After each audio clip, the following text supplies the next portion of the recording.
for you I could ever change. 'Cause every time you look up to the sky, realize that you are only looking in the mirror. Hello, welcome back to another episode of Authentic Amigas. My name is Valerie. And I'm Florencia. If you're watching us today, you may know that we have a super special guest on today, one of our favorite people in the world. You may know her from one of the many, many things that she does. She's a singer, a songwriter, an artist, a model, a skater, social media rock star, and honestly, the hot girl coach, Miss Danielle. Oh, hi everyone. Yes. She is Miss O Down the Man. And if you think you don't know her, you are wrong. You definitely do, because you're listening to this podcast and she's actually the beautiful voice behind our amazing intro. So Miss Danielle, we are so honored to have you here today. Thank you. I'm so incredibly honored to be here and witness the amazing energy that the Authentic Amigas bring to this world. I am so grateful to be talking with y'all today. Oh, well, thank you for being here. We have a quick little icebreaker moment before we go into what we have planned for today, just to make everybody know Miss Danielle a little bit more. Yeah, so Flo actually has, a little cupcake with questions. A little cupcake. So cute. And there's random questions in there. She's going to pick one out. And feel free to answer however you please, or not answer, all on. Right. That's you. So let's see what we got in there, Flo. Okay, so I'll pull one out of here. Let's see. Okay, so your last meal, if this was your last day on earth, what is your last meal? What do you want before you go out? Before I kick rocks, I would probably want some sushi, maybe. Like, I love a good some with some fresh salmon on top. That's like one of my favorite food. Or tacos. That's probably either one of the two. Yeah, that's what I would. I'm trying to think, is there anything else? But no, those are like my two favorite things in the world to eat. So yeah, either one of those or both. Is it one meal? Like, or do I only pick want? A buffet. Right, like I can have a little buffet energy. Okay, yeah, then those two items for sure. Is there a specific place where you would want it from? There's a place called Las Galas, I believe, in Little Tokyo, and their sushi is amazing. My favorite place to go. So from there, from Little Tokyo, run me my last meal. Ooh, y'all hear it? Alrighty, well, thank you. Do we want to ask both of them, or should we just do one? Would you want another icebreaker question? How do you feel? Let's break this ice. All right. Let's do it. Let's get one more. We have another question. So on a performance day, what are 3 essential things for you? Either things that you have to do, what's your ritual, what do you wear, who's there with you? Any 3 things that are essential for a good performance day. 3 things that are essential. I'm going to need a shot of some sort because, it's a nerve calmer. Like, yeah, I'm going to need a little tequila or something real quick. I'm going to need my inhaler because I'm asthmatic and I be running out of breath. I be running out of breath on a good day, so I need to make sure that my chesticles are ready to perform. And my last thing is I would need a sound check because sometimes the levels are not leveled and it's really stressful. So yeah, I need me a cute little sound check. I need me a cute little shot, and I need my Old Faithful right here. Beautiful. All right, those are the 3 things. I'm like, assistant, whoever her assistant is, her future assistant. You heard her. Right. Take note, and make sure that y'all get her that sushi beforehand too. Right. But the craziest part, I don't like to perform with a full stomach. Like, I like to perform when I'm hungry. For some reason, when I feel like I'm full, I don't know. I feel like my diaphragm and my stomach be fighting each other. I don't know if that's even how your body's set up. But yeah, I cannot. So fun fact, I try to sing on an empty stomach. Let's talk about your performances. Blue Baby Hairs, one of our favorite songs from yours. It is the intro to our podcast, which we're so honored that you allowed us to use your beautiful voice and your beautiful art in our podcast. It came out last year, and I just wanted to check. You have, at this point, when I checked earlier today, over 57,000 streams on Spotify. Did you know that? That's right. Round of applause real quick. Wow. Yeah. Wow. You did that. Yeah. That's huge. And we love that song for a lot of reasons. First of all, your voice and everything about that song just sounds so beautiful. But of course, the meaning behind the song for us, we actually started our podcast, episode 1, talking about why we chose this song, what it means to us. So we already know what we think about it. So we want from you, what did that song mean to you when you started? What does it mean to you now? Has your relationship with that changed over time? So yeah, so the song was supposed to, if I'm not mistaken, the song was supposed to come out the year before that. And it ended up not coming out. I ended up like filming a whole music video for it. And fun fact, Val did my makeup for the video. So she was there the first time that we filmed the video. We went up to the forest or whatever, and we was galloping through the rocks and the river and all that stuff. It was gonna be beautiful. And it ended up not, like the film was loaded in wrong or something like that. We used this really vintage like film camera, and all the footage was basically unusable. And that was at the time I had just lost my job, and it was like the last little $600 in my bank account. I was like, okay, I'm buying this film, I'm buying the girl's wardrobe. Like, I was getting everything together. This was like my last little savings, and I don't know why I only had $600 saved, but we learn. But anyways, I took my last little savings, and I put everything into that, all my energy into it, and I had a certain vision for it, and it didn't happen. So I was really devastated, and I ended up just like, okay, fuck the song. I'm just, I don't care. And I ended up finding another job and digging myself into work and feeling overwhelmed and stuff. And then last year, like, the pandemic happened, and the song dropped in April. So the pandemic literally like just happened a month before that. And I was like, okay, now this is needed. Like, I can't literally sleep on it anymore, or kind of put away. And it taught me that divine timing is everything. And when it's not supposed to happen, regardless of how much you want things to happen, it won't. But it will when it's needed. It will when it's its timing. So that was like the biggest. Now it's a love relationship. But before, I had such a love-hate relationship with it. So I was like, I love this song, I believe in this song, but it's just not, something's not right, it's not happening. And it taught me that I have to, there's a spot for me in this world that's needed, and my art needs to happen when it's needed, not necessarily when I want it to happen. So it made me change my mind about time and about deadlines and limits and stuff.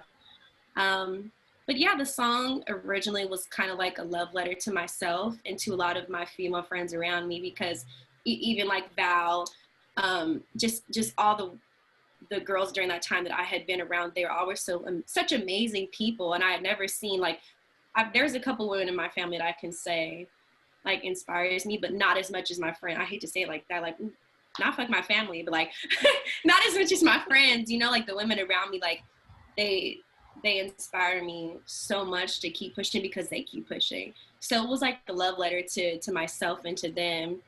And like the lyric in there says, like, every time you look up to the sky, realize you're looking in the mirror. There's no limit to what you provide. So like basically, a lot of times in this world, and especially in America and this little capitalist ass, we feel like, dang, if I could just do this, or if I just had the moment to do that, I could do that. In reality, just like the sky, we were just as limitless, if not more limitless than that. So we have to kind of keep that and realize that while we're out working our 9-to-5s, we need to be the inspiration to keep ourselves going, because there's no stopping what we could do. So yeah, that was a very long-winded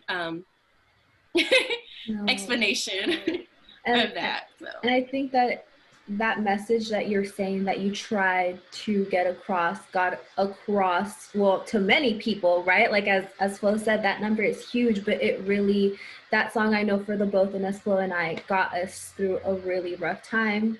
Going into the pandemic, it wasn't easy, and we're still in it, and still on those gloomy days, I play that song, and it's an instant soul healer.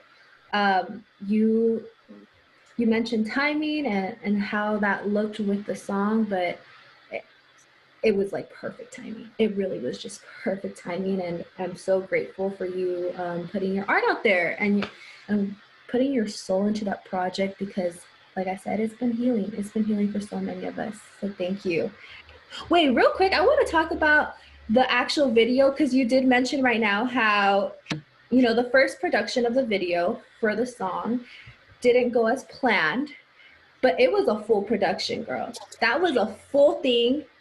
I'm telling you, it was a full production. I mean, driving up to the Himalayas darn near, like the wardrobe, the accessories, like, because anything that I put my mind to, I want to do it excellently. And of course, with my with help of my friend Kitaro, who is an amazing director, he just brought everything to life, and he really helped me get all of that handled. But it was a mission. We drove like 30 minutes out from like LA to go up to the mountains and get everything, and it was a whole day process. Like, we had different scenes in different places. It was a whole thing.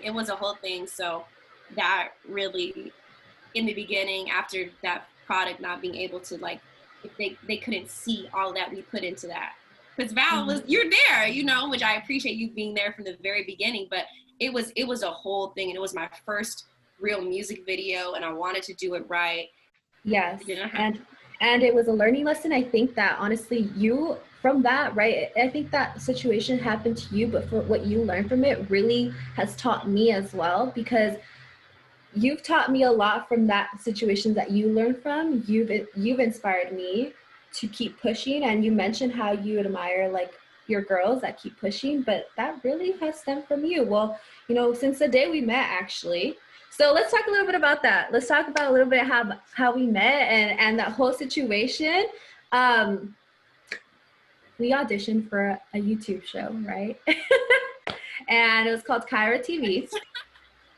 How did you end up there, first of all? How did you end up at that audition? So I literally ended up at the audition because I saw it on Instagram. You know, it just popped up, and it randomly popped up, and I was like, okay, I'll do it. So I filled out the little questionnaire, and they're like, okay, we want to see you. And I was like, girl, I want to see me. I didn't expect anything to like happen with that. So ended up having like the little first round of auditions, and that was cool. And they were just like, okay, we want to see you again. And I was like, y'all want to see me again? And so I saw them again, and it was a couple agains before me and Val met. So I think they started at 10,000 girls. Then from 10,000, they went to 500. Then from 500, they went to 100. Then from 100, they went to 30. And we met at 30 girls. Like, when there was 30 girls. Yeah. We met at 30. I remember that you were wearing yellow, and you were like, immediately, like when you walked in, I was like, oh my God, like she's the prettiest girl here. I don't mean to say it like that, but I was like, I was like, oh my God, she's like, she walked in, and not just because the yellow pants, but like it was like you could see her light, her aura like hit the room. Like, I kid you not, like she was so big. Like her personality was so big. Her light was so big. Girl. Oh, not even like that. I just meant like, you know how some people, they have to force themselves to come off as big as they feel like they should be in their heart, right? And then there's other people that are just, they're big, and they're light, their aura speaks for themselves, and that was you. And I was just like, I was like a little firefly, like, and she was just the light, and I was just like, wow, that's one pretty person.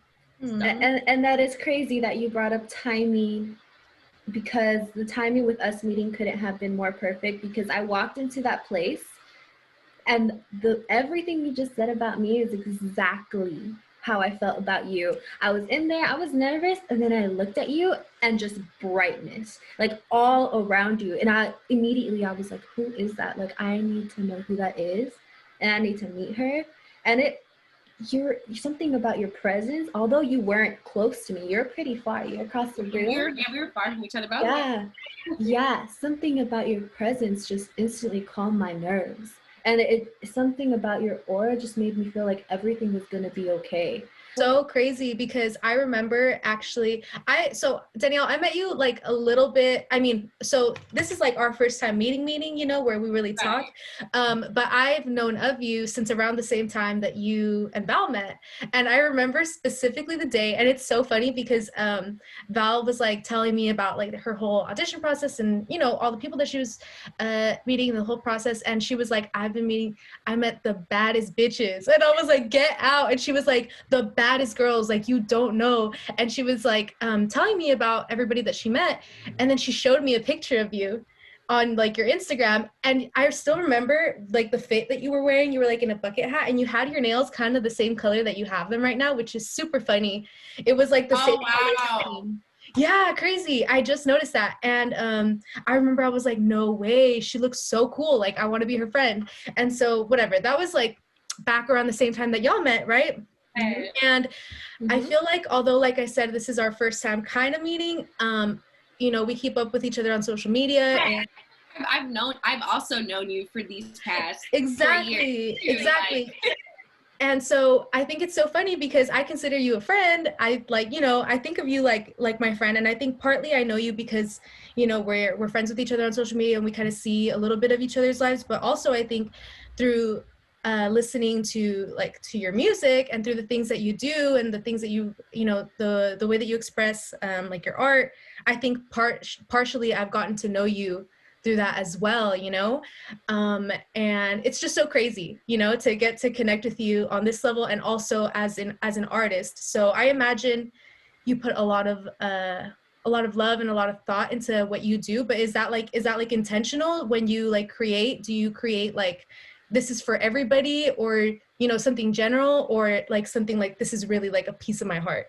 Right. So for me, I feel like it's both. I just try to be as transparent as I can, because at the end of the day, like naturally, like I'm a lonely person really when it comes down to it. And I don't want people to feel alone. And even if it's through a screen, I want, you know, people to be able to feel like, okay, I felt like that, or I've done that, or I've gone through that. So as embarrassing sometimes as it can be, as funny sometimes as it can be, as serious sometimes as it can be, I just always try to be as transparent as I can through my music, through my posting on social media, through my stories. I don't want anybody to feel alone. Like, and I feel like a lot of times, especially in these days, everybody feels like they have to present themselves in a way that's put together. And it's like, you do not, because we're not put together, you know? So I want to be able to be everybody's friend. Would you say you've met a lot of your friends through social media, or? Yeah, I would say that. And then we end up like meeting up with each other. There's still people that I haven't met that I'm just like, oh my goodness, like I love you. Like there's people that I have not met physically, and I've been able to like create these amazing friendships that we talk every day. Or if it's not every day, every once in a while, but it's still that love. So I feel like I've definitely met a lot of people.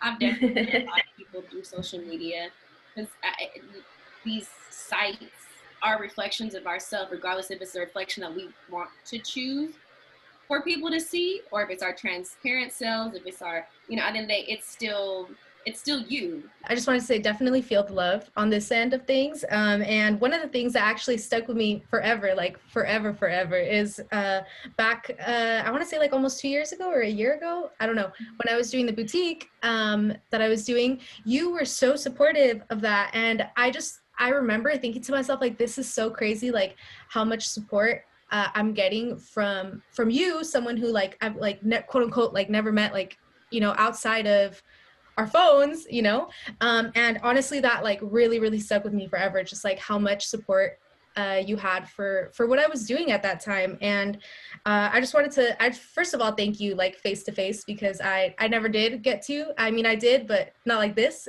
So first of all, thank you, and say your energy, honestly, in that way is one of a kind, and it is hard to come by. And I just wanted to ask you on that note, how you stay grounded. Like, how do you like stay in a place where you're able to give like that? Because I think it's hard. Like I said, it's hard to come by. Not everybody's like that. First off, thank you for sending me those beautiful items. Okay, mind you, I kid you not, girl. I had it on today. Like, I kid you not. I kind of grew out those jeans because I got a little thick, but they were I put them on. They fit me so perfectly. I kid you not. This is not supposed to be. I have the shirt you gave me on right now. I noticed it every crazy. now and then. It was completely coincidental that the shirt was on, though. I tried to get into possible, but you know, like I first of all, you're just anything that you or that Val do. Like, I want to be in the forefront. I want to be in the front seat, or the front row. Yeah, front row. Mm-hmm. Because like y'all are so amazing. Everything you do with love, and it's shown. And I'm just like, I want everybody should know this. Everybody should love him just because I love him. Like, that's what should happen. So thank you. Still 2 years later, 1 year later, no rips or tears. No, I'm kidding. Nah. But I guess like how I stay grounded. My aunt taught me a lot about how to be grounded as a person, because I didn't necessarily come from love, and I recognized that. And she would show me when she had time, and then as an adult now we're very close, and she was able to give that to me 24/7. Like, that's my mom figure. And I just knew, without growing up around that, I was like, okay, I don't like how this feels. So I want to make it a point that in my adult years, I love on who's around me. I love on the people I adore. I love on the people that matter to me, even the people that don't matter to me. If I can spread as much love as possible, then I'm good. Then I feel love, you know? So it's not even necessarily like about me. It's just that I know what it's like not having that love. And so instead of growing up and being bitter and being like, well, I don't care about nobody because don't nobody care about me, you know, changing that and be like, okay, well, if I didn't feel love, now I'm embodying love. That's my choice. So that's, I guess, how I stay grounded, is just by giving as much love as I can to the people that I adore. So. Yeah, I love how you said that it's a choice, because I feel like that's something that crosses my mind really often. We actually almost never get to choose like what happens to us and how we grow up, and you know where we go to school and what we have to do to get by, but we almost always have a little bit of choice in what type of reaction we give or how we proceed, you know. So I really love that you put it that way. And I do want to touch base a little bit on your upbringing, because you have a very interesting story and very unique story, but I feel like it's very relatable to a lot of people out there. I know you're born and raised in LA, and you mentioned your beautiful aunt, who gorgeous, by the way. Every time you post her on your story, I'm like, she's queen. 77, looking amazing. Okay, so I heard the other day, I was watching another interview that you did with, was it House of Chat? Is that the name of it? Yeah. And yeah. I think you said in there how old she was. She's in her 70s. And I was like, no way, because I've seen photos of her and I'm like, this woman does not look a day past 40. Like, what? Queen. Oh my God. Really beautiful. Gorgeous. I'm like, see, when you're a beautiful person on the outside, inside, like, it just stays with you. Yeah, gorgeous. Definitely. That's what keeps you beautiful, is if you treat people well and you love on people, then in return, you know, you're blessed with your appearance. You embody everything that you on the inside, definitely does come out on the outside. So regardless if you find out if you ugly somehow, some way, it's gonna come out. Period. Period. Yeah, but I do, you know, if you're okay with talking a little bit about your upbringing and what was little Dan's life like as a kid, and you know, and now that you look back as an adult, if there's anything you could say to yourself, your childhood self, and you know, just talking a little bit about your childhood, because I feel like you mentioned in your interview that a lot of your art and music is, I don't want to say inspired by, but, you know, because of your past, you know, certain past things. And yeah, if you want to talk about that a little bit. Yeah, sure. Like I kind of mentioned, like I was not raised around like a whole bunch of love. It was mainly just my auntie who was like my little guardian angel at the time. Other than that, like I was adopted at birth, and my grandfather's sister ended up adopting me. And growing up with her was very challenging because it was more of like this woman had a child or adopted a child because she didn't need no man to have a child, and that was like her main reason of doing that. So just watching this woman, I grew up with this woman, and this woman didn't love herself, and in return she could love nobody around her. And that kind of taught me in my adulthood, unpacking all those things, realizing how much loving yourself is important in order to go about the world and put your impact on people. Like you got to take care of home first. If you don't take care of home, then nothing's going to align for you. So a lot of my times, like I wasn't really allowed to go outside and have friends. I wasn't allowed to partake in sports. Like it was very go to school and come straight home. So my freedom was through singing. I was like, well, you can't stop me from singing. Like, you know, like you can stop me, but you can't stop me. You know, like it was something I could do that was at home. So I would start listening to my favorite artists like Whitney Houston and Mariah Carey and Brandy and all these folks. And I would just sit at home and I would play their CDs and just try to sing like them. And before I was only allowed to listen to gospel and 94.7 The Wave. So that's how I started even getting introduced to Whitney Houston and Brandy and all those people was through the radio, because it was a very like strict, hypocritical Christian household. So I couldn't listen to any secular music, but that would always be on in the car. Wow. So that's where I learned. Well, and like listening to gospel my whole life and being raised in the church basically my whole life, singing was freedom for me. So that's why I grew a love of it so much. It was my way of finding who I was. And now what I can say to myself, and I recently just really started digging into like the whole like repairing my childhood self, because they never go away, right? Like little Val is in there, little Flo is in there, little Dan is in there, paying attention to her and her needs and realizing that she's so important and was so important. So I think, is it what I would tell my childhood self? Yeah, like what would you tell your childhood self? I would tell my childhood self, like, I love you so much and I'm so sorry. Like if I as an adult had any way to go back in time and change my circumstances, I would.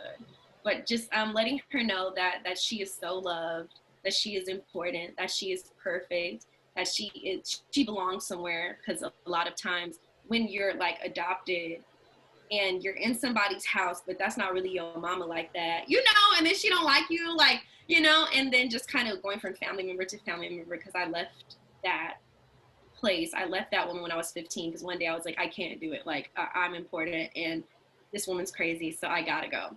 So I left, and just, I can't even go into my stuff because it's, you know, but I really have to go on to tell myself, like, you're important, right. You're valuable, like you have a place in the world, and you control that. Like other people can't validate you. You have to validate yourself.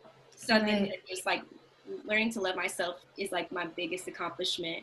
And my music is a love letter to my childhood self all the time, because it's a way that I can release the trauma in the only way I know how. Right. You have an amazing album, May 8th, which that's the album. I met you and that album was already out. And I was listening to it all the time. I was posting it on my stories. I would show it to everybody. Yes, one of my biggest supporters. Yes. I'm a fan. I'm a fan, a true fan of yours. I'm a friend, but I'm also a fan completely. And with that album, I heard it at a time where I was nowhere near where I am today, emotionally and mentally, nowhere near. When I met you, I was really going through it. And that album, which is crazy because I feel like we met and it was like a soul connection, right? Like that's really what I call like a soul, like a soul connection, when you both just feel the same thing from like across the room, and it's like everything else just blurs. It's like, hold up, that really was what it was. And I think you were brought in my life at timing. I'm going to bring up timing again, at the most perfect time, because I had no self-confidence. I didn't know who I was hurt, I was lost. And when I listened to your album, Back to the Healing, you just have a healing power in you, and I was able to feel that through your music. So that May 8th album, where did that come from? What inspired that album? I know it's a little old, but it's something, that album is just... Y'all gonna make me cry. We love you so much. We love you so much. And as real quick too, before you answer, we go into the May 8th album and what inspired that album. As a friend, I just want to say I'm so proud of you. I don't know where you, right? We always talk about it, but the strength you have, the power you hold, the crown you wear, it glows everywhere you walk into every room. And I know everybody, like, it's not just me that sees that aura around you. It's everybody that crosses paths with you. So I'm so proud of you. You did that. You really did that. You really did that. You don't... Oh no! I'm like, if you cry, I cry. I know, me too. I was holding back tears, not gonna lie, but I didn't want to be the first. I love y'all so much. I think we say the same thing about the both of you girls, and like watching you, Val and Flo, like grow these last couple of years. I didn't even realize it was 4 years. Watching you like going from just like taking these amazing photos on Instagram, and I wouldn't have known you were even going through anything, because you always were popping, to see you guys going on trips together, looking amazing. Like I probably witnessed every hair color change, every she said the good, the bad, the ugly, all of it. For real, and just real. Like do what you have to do with your business, Val. Like so proud of you. Like I didn't even know that you had that in you, and you just completely surprised me. And I'm so grateful. I'm so grateful to just have amazing friends like you both that inspire me daily to keep going. No. To keep going. Like, yes, my friends be going, and I've seen them for the past 4 years never stop. So yes. Well, we are. Flo and I always say we're a reflection of who we surround ourselves with. Oh yes. And you are somebody we definitely consider ourselves surrounding ourselves with. Like you are so dear to our heart. So please know everything you just said is a reflection of you 100%. Period. But May 8th, again, if you guys haven't listened to that album, which I don't know why you haven't at this point, we'll link it. We'll for sure link it. We'll link it on all our platforms, but check out that album. I don't know how you feel like if you listen to it and you like, I don't know if you cringe. I don't know if you're like, wow, this is like my baby. I don't know what you feel, but what is it that you feel when you listen to it now?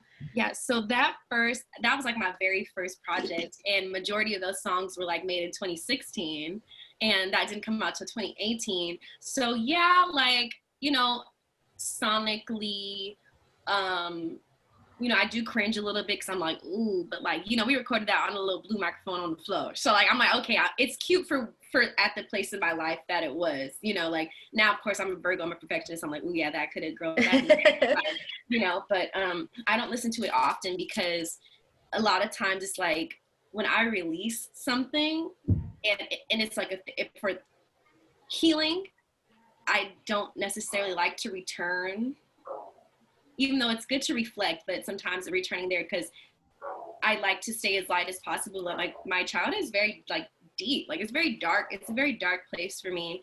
And so a lot of that healing my childhood self was in the album. So I don't necessarily like to go back a lot, but sometimes it'll accidentally pop up on my shuffle or something like that. And then I listen to it and I'll be like, I was writing. So it is my baby. It is my baby, but it's like, it's my baby. It's like the Barbies that we couldn't touch, like the ones, like we got the holiday Barbie and it's in the box and it sits up on the shelf and get dusty. And then sometimes you look at it and be like, dang, that's a nice ass Barbie. and then you keep on going and maybe dust it off every now and then. That's how it is.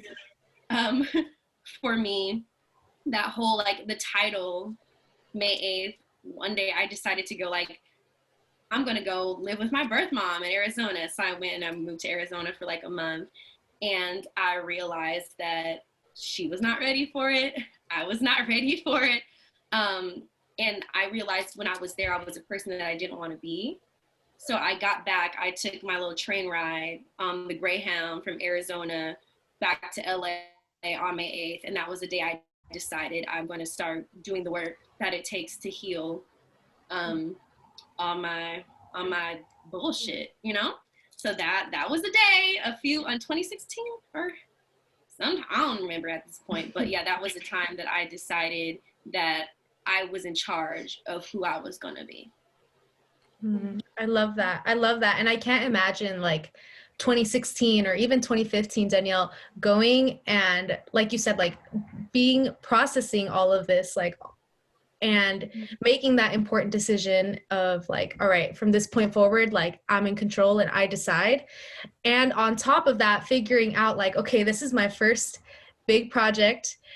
How am I going to do this? Like you said, like a lot of it was recorded on, at home, probably on whatever equipment you had with you at that time. So I can't imagine, like you said, it's a lot of times like maybe you don't want to go back because you've evolved as a person, as an artist, as a creator since then, but almost like, I don't know how to describe it. Like almost like a little trophy or like a little treasure, like something like at that time, like a little masterpiece that you had created at that time. So cool. One of my proudest moments of my life is like, okay, I did that and it's out, and it took hell and high water to get it out, and that was a whole other story and a whole other difficult process, but it happened. And it was like okay, if I decide, you know what, I never want to do this music thing again, I'm gonna just go strip or whatever. The fact that I was able to see something through that helped me become the woman I am today, and it's out there in the world, and if I die, it's still gonna be out there on all streaming platforms. Shout out, look at here.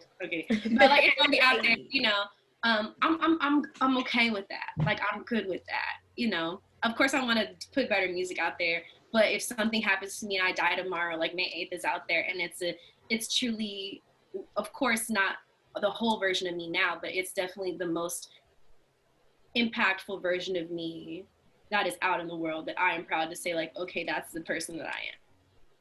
I love that. Almost like a little, like a snapshot or like a time capsule of that moment in your life. So looking at that, and looking to 2021, I wanted to talk a little bit about your next project, which you kind of teased a little bit on your Twitter. And I actually told Val, and I told you as well, when you tweeted this, I screenshotted it because I knew that I was going to want to talk to you about this one day. I didn't know that it was going to be on the podcast, because I don't know if we had the podcast at that time. I don't think we did. Yeah, but I literally screenshotted it because I was like, I need to pick her brain about this. I want you to shout it from the rooftops. But I have it here handy. So you said, my next project is called Love Is Not Enough, because it simply isn't. And then you said, you can't just bring love to the table. You have to bring your whole self. Love can open the door, but I promise you, lack of compatibility will shut it right up. And I was like, oh my God, that hit, when I tell you that hit me like a slap in the face, I kept that forever. So I want you to talk, maybe if you can tell us a little bit more about what you mean when you say love is not enough. What does that mean for you in general? Is this like, something for romantic relationships? Is this in family as well? Is it in both? Like, maybe you could tell us a little bit more about, what you mean by that. So when I say like love is not enough, it covers, different aspects of love and what we think love is, how we love ourselves, how we love other people. And it's basically saying like, self-love is so important. Like how I was saying, if you don't fix home, you can't, like, fuck the community when the home ain't right. How you gonna go outside and try to help or try to love or try to do anything if you don't have that first, So a lot of times, especially in relationships, I've found that people love to say like, oh, I love you, girl. Like, what you mean I love you? And it's like, okay, because love is still a choice at the end of the day, even if it's not the correct love. But that is not, what's love gonna feed? Need a job. Like, you know what I'm saying? What's love gonna hold? Like, there's certain things that you need to get in order first before you go out and extend any part of yourself. You need to make sure you're 100%, even with family members. You don't deserve respect because you're my blood. That's it. And I can't say that the people that, like the elders in my family, not all of them, I could look up to and be like, okay, they embody what love is about. Your parents are your first introduction to how you love yourself, you love the world, you love your other family members, and how you are to be loved later on in a relationship. And like I said, I grew up with not a whole lot of love around me. Like, she didn't love herself, and I saw how that affected her. And I was like, okay, that ain't right. You have to clean up shop first. You can't, that I didn't really respect a lot of my family members growing up because I saw how they didn't love themselves. And then they were like, well, you have to respect me because I'm your elder. And it's like, but you're on crack. So why do I have to respect you? You know, like, you don't necessarily, it's not enough like that. It's not going to happen that way. And people feel like they can just throw this word around and forget the weight that it holds, right, and forget to clean up their acts first. People just be talking. Like, people just be saying what they say, and they don't mean what they say. So it's like, you kind of got to bring more to the table than love, buddy. Like, and that means everything that has to do with love. Like, there's songs about unhealthy possession of people. There's songs about not having the right timing. Like, there's so many things that come together that create an actual love. And even then, it's still not, it doesn't suffice. So I'm not explaining this in the best way, because this is literally the first time I've really had to explain it out loud, what I meant. No, you're doing great. You are doing great. You just basically, it's like, love is the end goal, right? But there's a bunch of prerequisites that you have to check off first in order to get there. And one of the biggest ones is making sure that yourself is whole first. Right. And you're so spot on when you said that the L word is thrown around so lightly. Because I love to say love, and I love to tell people I love them, but that's only because I know that I just love myself, where I'm to the point, and which I worked really hard to get here, where I feel like my cup is sometimes like overfilling with love for myself. So I'm like, because of that, like, I have enough room to love people. But if I ever feel like I'm not in that space, because, my cup, somebody could throw out the water in my cup and I'm empty again. That could happen. I have to step back and be like, hold on. And like you mentioned, let me step back and let me make sure I'm loving on myself the best that I can. Right. And then I can go out into the world and truly love, and not just throw out the word out without action. Because a lot of people, they throw it out, but there's really no action behind the word, which is kind of meaningless, I feel, and contradicts the whole purpose of telling somebody you love them. Yeah. Right. So love is not enough. You mentioned it might be the title, right, of your next project.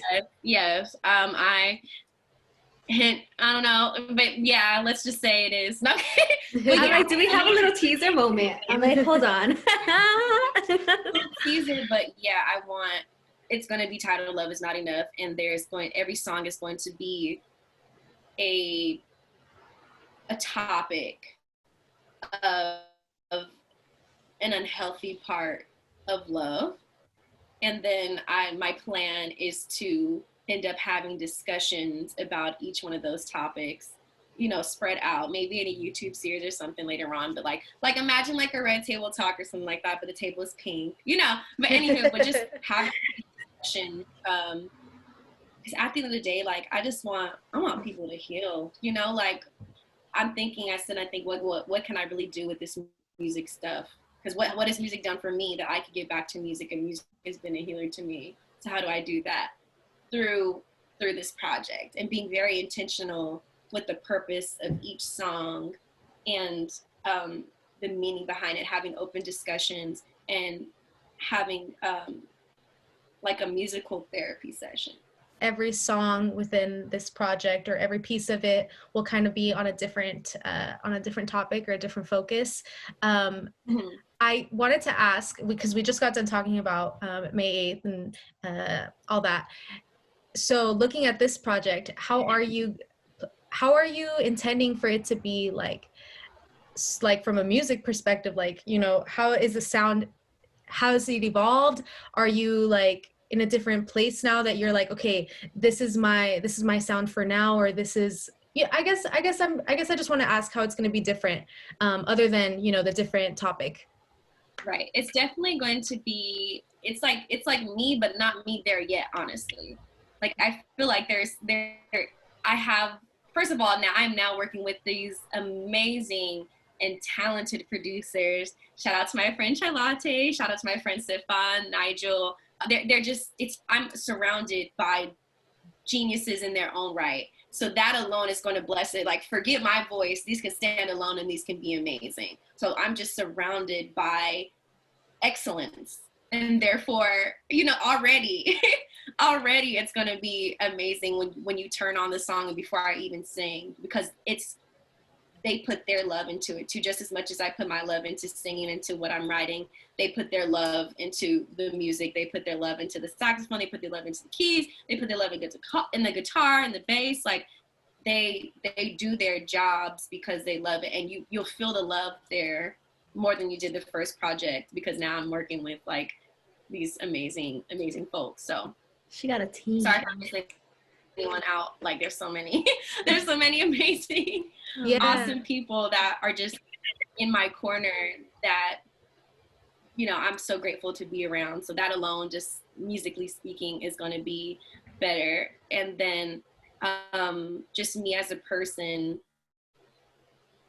vocally, I feel like, of course, I have years, you know, to really get to where I want to be, but I definitely sound a little bit better and a little bit growner than I did, you know, when I was 19, 18, you know, I'm 23 now, you know, so I definitely have had more practice, I want to say, and then the equipment we're recording on is better. Like, it's, you know, it's just an elevation of life, not only by the people I'm surrounded by my voice, but just me mentally as a person. Like, I feel like back then I was healing myself, and I got to a point where now I can try to help assist or aid in the healing of other people, even though I'm not perfect either, but now I can be of assistance. Like, before I was just putting myself out there because that was the only thing I knew how to do, and now I know what to do with it. Like, I can be a little bit more strategic in how I decide I want to help heal other people.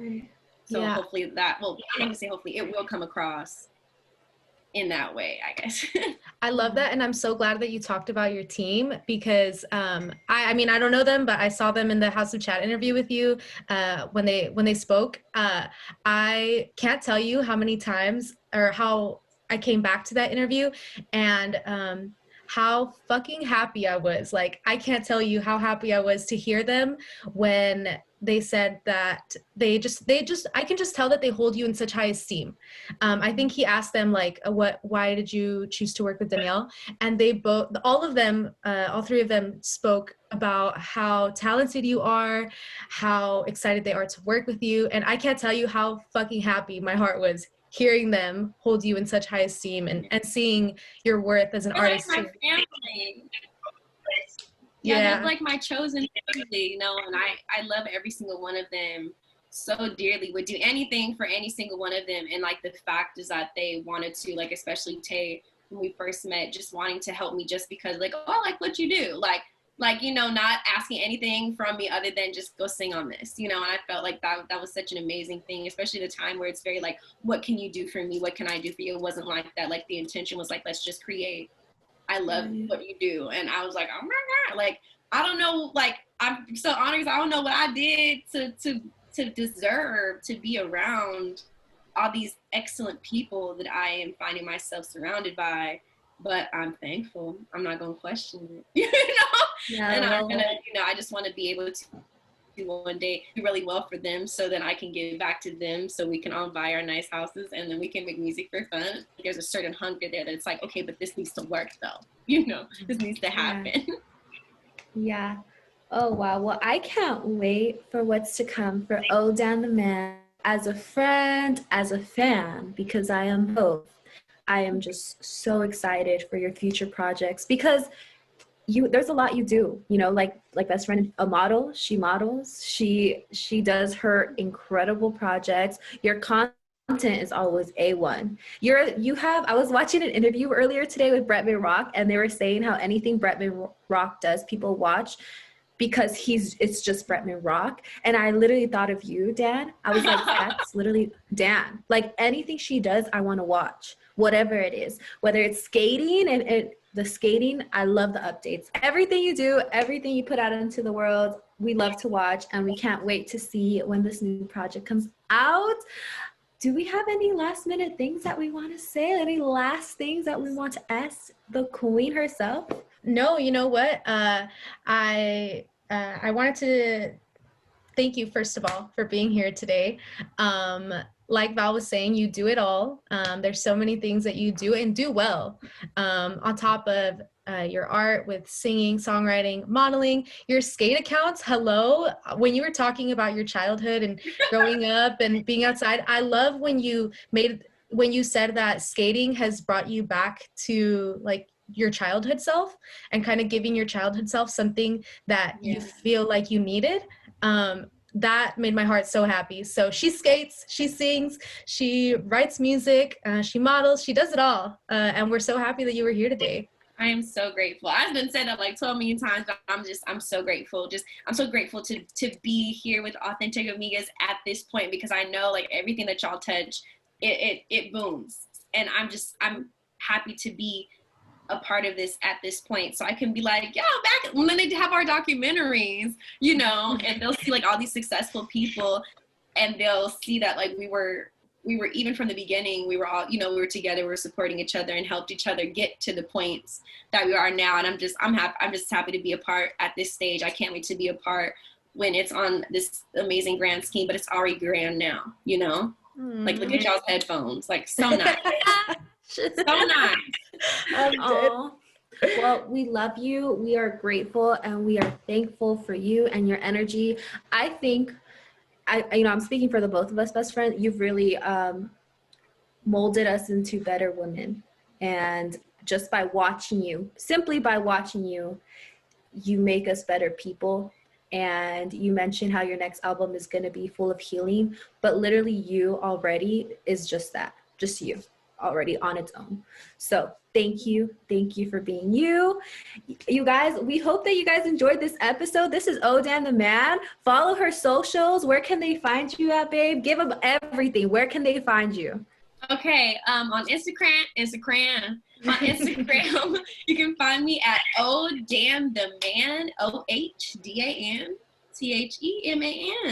And I'm on YouTube as well, same thing, Oh Dan the Man. If you hit me on my Instagram, I have my link tree, and you can follow me anywhere that there's a place to be followed. So yeah, that's really in my Twitter. I don't know if I want to share that. Yeah, because y'all know I be wild, but Instagram, YouTube, Spotify, Apple Music, like I'm out there. Yes. And we will link her and everything, right? Yes. So. Go stream her. You're over 57K streams for Blue Baby Hairs. So if you haven't heard the full song already, you've heard pieces of it on our podcast. If you haven't heard the full song yet, go stream Danielle's music and go check her out everywhere, like she said. Yep. And go blow up her Instagram. Comment all the hearts in the world to her because she deserves all the love. As you guys heard, she's one of the most amazing people walking on this planet. So thank you again. If you're not following us at Authentic Amigas, go ahead and follow us now at Authentic Amigas. Hit us up there. We love meeting you guys and talking to you guys more. This is all we have for you guys. Catch us on the next episode. Thank you so much for listening, and we'll see you on the next one. Bye. To live the weight of the world, keep us still, no.